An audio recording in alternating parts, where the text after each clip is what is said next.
Ćao svima, ja sam Una i vi gledate Una Show. Znate li situaciju kada nemate u svom gradu negdje da kupite sushi ili nešto tako, a obožavate sushi?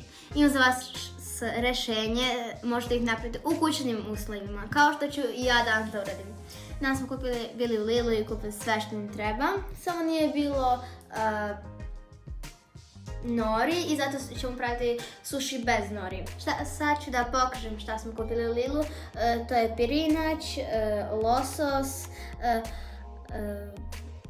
riblji štapići, avokado,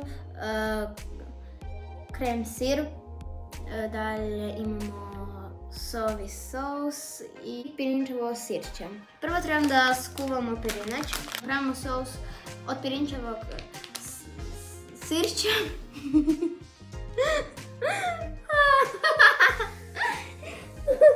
Od pirinčevog sirća i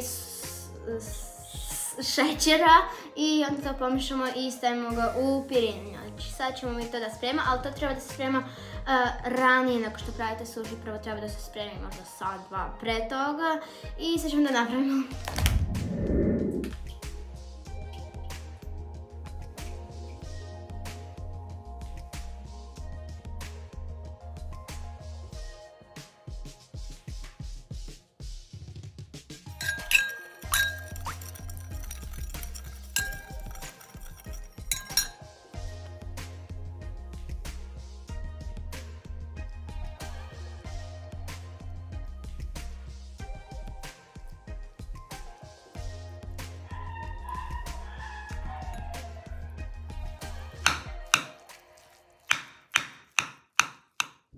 Formirali smo pirinač, evo ovako to treba da izgleda.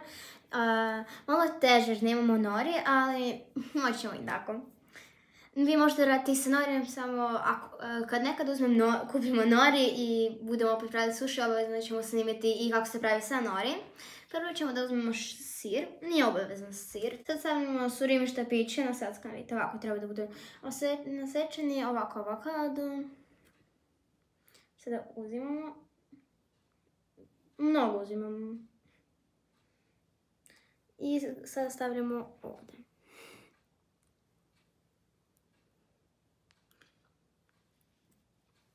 I još trebamo da stavimo jer treba mnogo da se stavi. I meni je isto ovo prvi put da pravim sushi. Jer nikad ranije nisam pravila. Sad ćemo da stavimo avokado.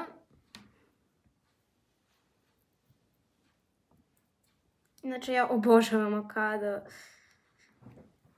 I ove riblje štapiće isto jako volim. Kad sam bila mala obožavala sam i svaki put kad smo išli u jednu prodavnicu gdje sam znala da se prodaje, uvijek sam rekla mama kupimo i svaki put smo kupili jer sam ih obožavala.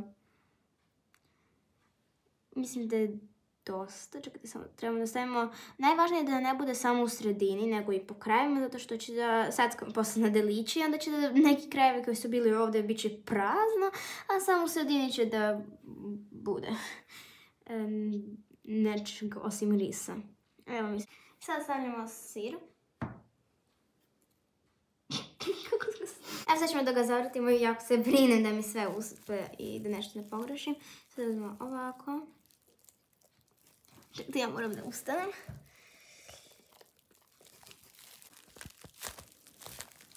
Nadam se da je sve uspelo. Čujete ovaj zvuk. Čekaj još. Pa još. Čekaj, sad treba još malo da se... Хорошо. Sad te baš treba dobro da se pritisne. Ne treba da se baš ne pritisne kad te... Treba da bude okruglo nego kockasto, vidite sa svake strane. Treba da bude ovako i... Onaj sad kad... I... Wow! Sad malo ovako da ga popravim sa strane. I sad ćemo da ga skinemo odavde. Na dasku i sada ovako trebamo krajeve da pritiskamo da se izravnja. Ovako se sad Drugi kraj. izgleda, a sad trebamo i drugi kraj. Pritisni.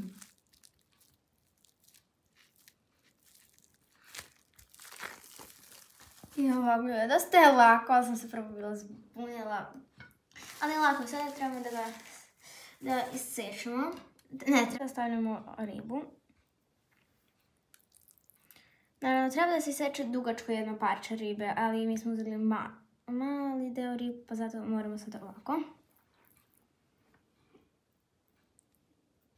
Ne znam sad kako ovo da stavim. Kada je sećam? Ostavili smo ribu i sad ćemo da ga sečemo. Prvo trebamo na pola. Da li je ovo pola? Mislim da jeste. Zašto riba pada? Evo, isekla sam na 2 dela i sada trebamo ovo 2 dela još na 3 dela da isečemo. Jedno što je trebalo, to je bilo da se jače stiska. Kad smo stisli suši jer se raspade zbog toga, ali ipak ću da ih prvi put probam. Moj prvi suši u životu koji sam sama napravila. Evo ovako izgledaju suši. I samo trebate jače da ih stiskate dok ih pravite, to je jako važno, inače će se raspasti. I stavite lajkove, pratite me kanal i čao svima!